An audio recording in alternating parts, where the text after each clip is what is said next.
இன்றைக்கி இயற்கையாக அருமையான ஒரு ஹேர் கண்டிஷ்னர் எப்படி செய்கிறது அப்படின்றத பற்றி தான் பார்க்க போகிறோம். இதை நீங்கள் பயன்படுத்துனீங்க அப்படின்னா முடி வளர்ச்சியும் நல்லாயிருக்கும், பொடுகு தொல்லையும் இல்லாமல் இருக்கும். அந்த கண்டிஷ்னர் எப்படி பண்ணுறது அப்படின்றத பற்றி தான் பார்க்க போகிறோம். ஓரிதழ் செம்பருத்தி 2 பூ எடுத்திருக்கேன். ஒரு செம்பருத்தி இலை ஒரு 4-5 எடுத்திருக்கேன். ஸ்டவ் ஆன் பண்ணிட்டு ஒரு கடாயில் தண்ணி கொஞ்சம் சேர்த்துக்கலாம். இந்த செம்பருத்தி பூவையும் இதில் சேர்த்துக்கலாம், செம்பருத்தி இலையும் இதில் சேர்த்துக்கலாம். அடுத்தது பார்த்திங்கன்னா அரிசி 1 டீஸ்பூன் சேர்த்துக்கலாம். அடுத்து முக்கியமானது என்னென்னு பார்த்திங்கன்னா வெந்தயம் சேர்த்துக்கலாம், நல்ல குளிர்ச்சியாக இருக்கும் வெந்தயம். அடுத்தது பாசி பருப்பு 1 டீஸ்பூன் சேர்த்துக்கலாம். இது நல்லா கொதித்து வரட்டும்.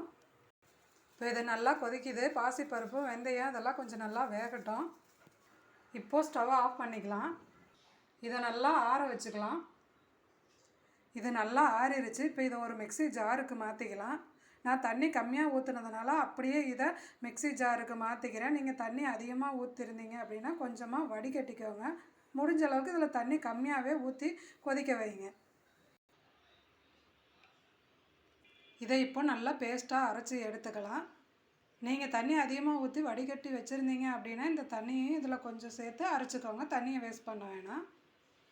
இதை நல்லா பேஸ்ட்டாக அரைச்சி எடுத்தாச்சு. நீங்கள் தலைக்கு குளிக்கிறதுக்கு ஒரு அரை மணி நேரம் முன்னாடி இதை தலையில் அப்ளை பண்ணி வச்சுட்டு குளிச்சிங்க அப்படின்னா குளிர்ச்சியும் அருமையாக இருக்கும், டேண்ட்ரஃபும் எதுவுமே இருக்காது, முடி வளர்ச்சிக்கும் நல்லாயிருக்கும். நீங்களும் இதை ட்ரை பண்ணி பாருங்கள்.